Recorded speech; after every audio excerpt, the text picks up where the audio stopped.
What's up, everybody? This is Ben Martin with the Where Are They Going podcast, episode 9. I'm with my guy, Sebastian Holt. Bash, say what's up. How we doing? How we doing? All right, let's just jump into these questions like we always do. When did you start playing sports? So baseball started around age 4. Basketball was age 5, I believe, and just been playing ever since then. And why did you pick baseball and basketball over anything else? Basketball, my dad played in college, so that was a given. And then baseball, I love the mental aspect of it, so that always drew me towards the game. So that was a big factor for sure. College basketball to rapper, the man, expertise. Yes, sir. What positions do you play in both sports? So college, I'm playing right field for baseball, and then basketball, I play small forward. They put you in right field? Yeah, I got the short end of the stick. I was the smallest first baseman committed.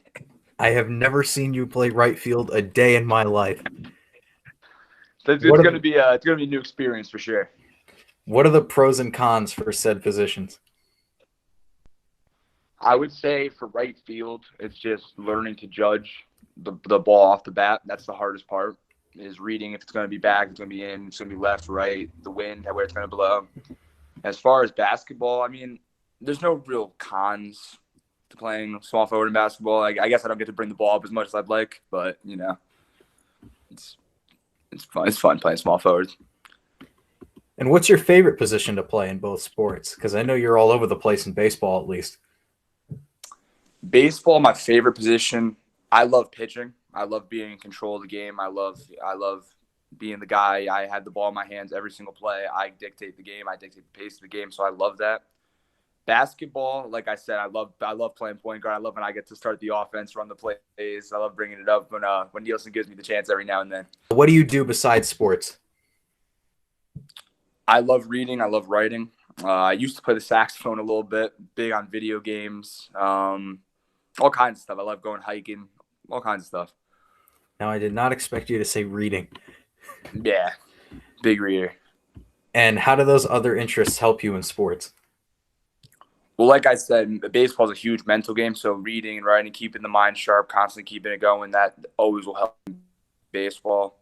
And then basketball, hiking and stuff, it really helps, with stamina, endurance, all that stuff to keep you going for the whole 4 quarters. Biggest influence off the field? My biggest influence probably is my grandma. She was very sick, had cancer multiple times when my dad was a child, and to see her fight through that and have a smile on her face every day and still enjoy life and love life, even though, she can't do all the things that most people would be able to do her age. It's awesome. So it keeps me going, seeing her always smiling, always in a good mood.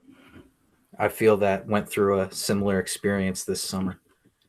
Yeah. Biggest influence on the field? On the field, I've always tried to model my game after when I was playing first base, Pujols, Cabrera, the legends at that position. As far as basketball, LeBron, I always try to model my game after LeBron, try to play like him, try to get my teammates involved. So any way I can try to model my game and implement parts of their game into mine. I'm always looking to do it. Favorite moments across both sports? It's tough. Baseball, I'd have to say winning the state title in Little League. That's still was an awesome experience. One of my favorite memories I've ever had. Basketball,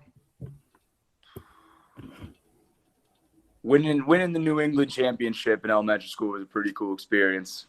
Got to go play all the best teams in New England, so to pull that one out, that was pretty cool. That was probably my best memory for basketball. I was looking at one of the most recent articles that Game Time CT put out about the spring sports decision. And of course, those guys decided to use the photo of Southington right after they beat us on that walk-off, running off to the field, and then immediately that hurt to watch. Immediately, I just clicked the back arrow and did not read another word of that article. Yeah. Man, Take me through. That loss still kills me. Yeah. Take me through the college decision process. So basically, Durba called me, was like, look, we're super interested in you. We want you here. We need you here. We'd love for you to take a virtual tour of the campus, of course, because we weren't able to go in person. and tell me what you think. So here's the offer. I'm giving it to you right up front. You can accept it now, or you can talk to your family, whatever. So I talked to my family, gave it a day or two to decide, took the virtual tour, and then we all kind of just decided together that was the best decision moving forward. I had the best offer from there. They had my major. It was the best decision to go forward with UMaine. And why baseball? Why commit for baseball and not basketball? It came down to ultimately I'd be playing D3 basketball and paying for college, or I can play D1 baseball and have my college paid for. So, I mean, basketball and baseball I love equally. I'll always love them equally. Basketball was probably my first love because I always have that connection with my dad. But, I mean, you know. And then what's your major? Just curious. Kinesiology. I've never heard of that. Can you describe it? So it's basically the study of how the muscles move and how the different muscle groups work together. Okay. I can see that for an athlete. Yeah. And why did you pick UMaine? Like I said, I loved the campus, loved the coaching staff. They have a young, energetic coaching staff who relates with their players well. Again, had my major, and they have a good program for my major, so it was an easy decision, honestly. Do you see yourself playing professionally? That's the goal. That's always the goal. I think any college baseball player, if you ask them if they see themselves playing professionally, the answer should be yes. So that should always be the goal, in my opinion, is to get to that next level. And you were talking about hopefully getting to the point where you can play baseball professionally and playing baseball on the D1 level. But what do you see as a future in basketball, if anything? For basketball, I definitely think I would love to go back into coaching basketball once my playing career is over in baseball. I love working with kids. I love teaching the game of basketball and passing it on to the next generation. So that's definitely something I'd be interested in doing. That's probably where I see myself in my basketball future, is coaching. And like just coaching a kids team or coaching a school team, or you haven't thought about it yet? I mean, I'd probably start, just teaching, my future kids teams, rec league, stuff like that. But possibly, who knows, work my way up to a high school, college, whatever coaching job. It's just like regular, just like being an athlete, you got to work your way up. Definitely working the way up, and as Coppola would say, going freaking after it. Advice to younger hitters and hoopers.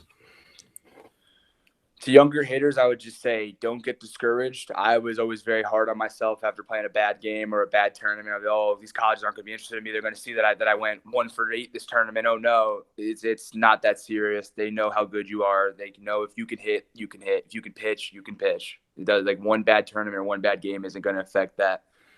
For hoopers, I would say make sure you're grinding every single day. Like my little brother, he's a basketball player. I tell him every day, make sure you're grinding every single day, because the kids playing basketball nowadays are ridiculous. So you got to be grinding every day if you want to make it to that next level. I know that you talked about advice for hitting and hitters and hoopers, but what about advice for pitchers? Because I know that you said pitching was your favorite spot to play. For pitchers, I would say don't worry about necessarily velo right away, and don't try to spot pitches. When you're coming up, just learn to throw. Don't worry about how hard you're throwing. Just work on accuracy, hitting the glove. And then once you start getting that velo, don't try to aim that velo. Just let it loose. Best ways to improve glove work. Just lots of front hand flips, lots of on your knees, just scoops one-handed.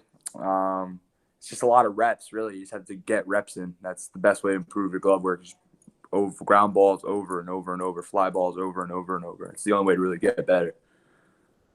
And that's for every position, right? Or just I mean, it's for every sport, really. You want to get a better jump shot, you have to get reps in. You want your swing to be better, you have to get better reps in. It's what it is in everything, really. Because I know that you're going to be having to do a lot of fielding work with your transition to right field. Definitely. And then advice for balancing school with sports in general. It's definitely a challenge, but you just have to remember school comes first always. You always have to make sure that you're getting your work done, because at the end of the day, if you're not doing what you have to do in your classes, you're not even going to be able to play sports anyway. And people think that grades don't matter with college recruiting, but they do. If your grades, you have a 2.5, you're not NCAA eligible, you're not getting recruited. You ever see So Coach Carter? I have. You know the clip where Coach gets the report cards back from the teachers, and he Yep. starts throwing them up in the air and then locks out the gym? Yep. That's exactly what I was thinking of when you said that. Yeah. It really is like that. I mean, if you don't have the grades, they don't care. They don't care how good you are. You're not playing. Biggest strength in your game? Baseball, I mean, power for sure. I'm being recruited as a power guy. It's no secret. Basketball, I would say, honestly, my leadership on the floor, and I think the mental part of my game on the floor. I think I know the game better than most of the kids we play against are playing our age. So I think that helps a lot. You say that your mental game is for baseball? For baseball, I think my mental game is very good on the mound. I don't have overpowering stuff to be, a Division I, two-way player. So I have to rely on leg kicks, different leg holds, different ways to mess with the batter's timings, to mess with the batter's heads, tell them what pitch is coming just to mess with them, like stuff like that. To try to outthink the hitter because I don't have overpowering stuff. So I have to rely on the mental part of it for sure when I'm on the mound. Yeah, for sure. Yes, sir. Biggest weakness in your game? I need to get stronger in everything. Obviously, baseball, I'm playing in college, everything has to get better. I'd say my biggest weakness is probably my glove. I definitely have to get better with the glove. On the basketball court, probably my vertical. I don't get very high off the ground. It's tough. It's tough out rebounding some of those 6'7" dudes not getting high off the ground and being 6'3". Other schools, make sure to use that clip against him. Favorite pregame meal and music? Pre-game meal, I always usually go. I don't eat a lot before games. I get sick, so I usually just go with like a protein bar and 2 Pedialytes. But pre-game music depends on the sport. Baseball, I'm listening rock or country. Something that'll mellow me out. Keep the mind calm. Basketball, rap, straight rap. Just getting pumped up, getting ready to go in there and kill some team on their home floor. So it depends on the sport. Keeping with the pregame, any pregame superstitions? Always put my left sock and my left shoe on before my right sock and my right shoe. Never tuck in the jersey until right before the game. Always leave it untucked until right before. Always put my hat on last. I'll never put my hat on before my jersey or anything.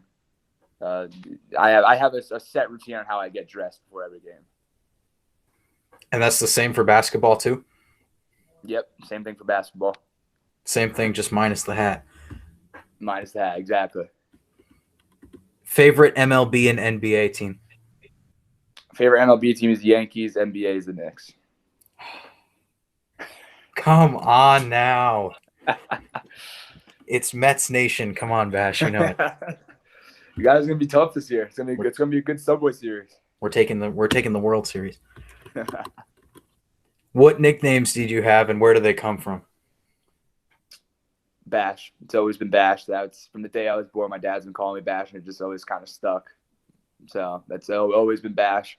Middle school was Seabass a little bit, as I'm sure you remember, but it's always been Bash. Everyone in sports calls me Bash.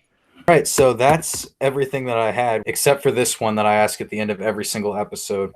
Who do you want to see on next? I'm still waiting to get my guy Zanger on here. I want to see Martin on here. Well, he's got to commit first. He does have to commit first. As soon as he commits, I want to get him on here. Who else is there? Who else could we get on here? Still waiting for Juju. I'm waiting for his interview. No, definitely those two. Martin commits and Juju, I'd love to see on here.